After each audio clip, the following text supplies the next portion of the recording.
تكفير شيء بيجا مش تكفير عبادتك كبنما لدينك معنا. تكفير عبادتك عبادة أصلية ومن أجل العبادات.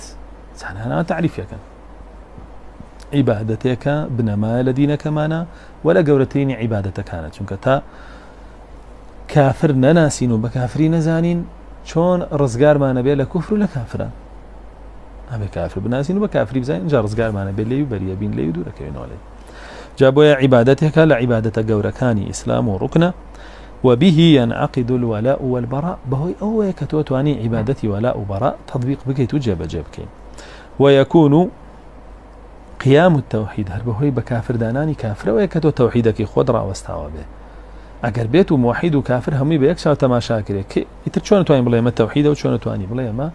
كفر اما شركه ويا بهوي جا كدنوي كافر لموحدين واحد توحيد جي يقلعيه بيته او استيا فدين ليس فيه تكفير لا يعتبر دينا هر دينك تكفيري تيانا به بدين دانان السبون منا لا يقاور كان مسلمانان كافر بغمر قشان كافر لا يهودي كان عين شد لا يزيدي كان عين شد لا زرشت كان عين شد من خم شاقد ما بو يزيدي بو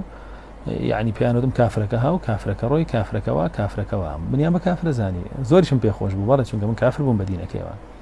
بلا هنه كذا ولا نفهمه چونك نازاني هر دين شي اصلا اگاي له هجنيه كبيري تو كافري لبروي فلان دينه هيا علي جنيه وبيا علي شر لقال كردو على نخير من كافرني وانا بابا تو كافرني باسلام اگر مسلمانين دور اسلام تطبيق كده